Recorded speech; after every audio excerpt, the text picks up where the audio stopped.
Lok Sabha election का result आ गया और नतीजे आप सभी के सामने हैं। लेकिन जो हमारी ऑडियंस है ना, वो हमें कमेंट करके ये कह रही है कि लोकसभा का रिजल्ट तो सभी ने देख लिया, लेकिन यार लोकसभा में नौकरी कैसे लगती है, किन पदों पर वैकेंसी निकलती है, इसके बारे में तो हर किसी को नहीं पता।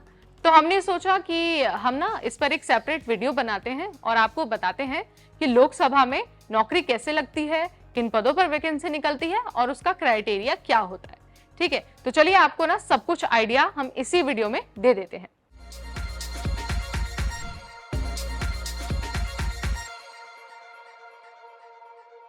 हाय एवरीबॉडी, मैं हूं नेहा आपके साथ और आज बात हो रही है लोकसभा में नौकरी के बारे में।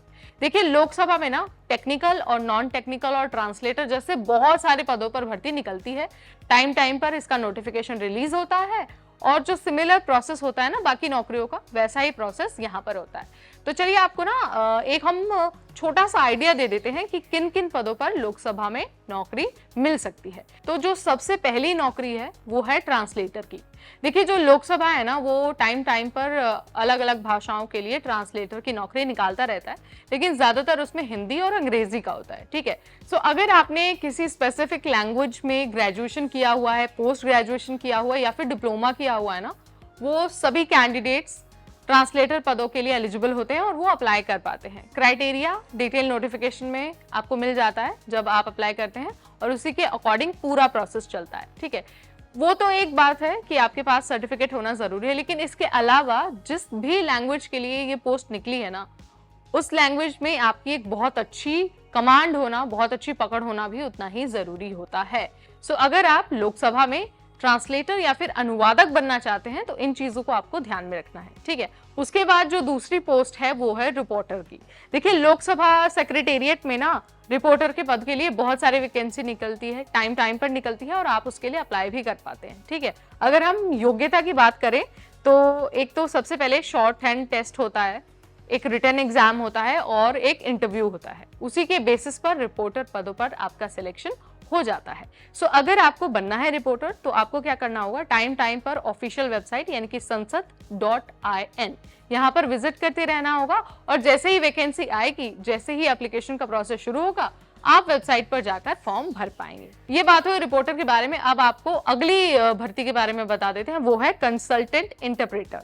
इंटरप्रेटर शब्द आपने कई बार सुना होगा, ये एक तरह से ट्रांसलेटर ही होते हैं, उसी तरह का काम होता है इनका भी, लेकिन जो इसकी एलिजिबिलिटी क्राइटेरिया होती है ना, वो थोड़ी सी अलग होती है। सो अगर आपको इंटरप्रेटर बनना है किसी भी लैंग्वेज में, चाहे वो अंग्रेजी हो चाहे हिंदी हो, तो आप इसका हिस्सा बन सकते हैं। वैकेंसी वहीं पर ऑफिशियल वेबसाइट पर ही आपको मिल जाएगी और जब वैकेंसी आएगी तो आप वेबसाइट पर जाकर अप्लाई भी कर पाएंगे। देखिए, जो एलिजिबिलिटी क्राइटेरिया होती है ना, वो डिटेल नोटिफिकेशन में ही आपको मिल जाएगा। आपको इधर उधर जाने की जरूरत नहीं है, नोटिफिकेशन पर ही आपको रिलाय करना है। उसके बाद अगर हम दूसरी वैकेंसी की बात करें तो वो है सलाहकार की।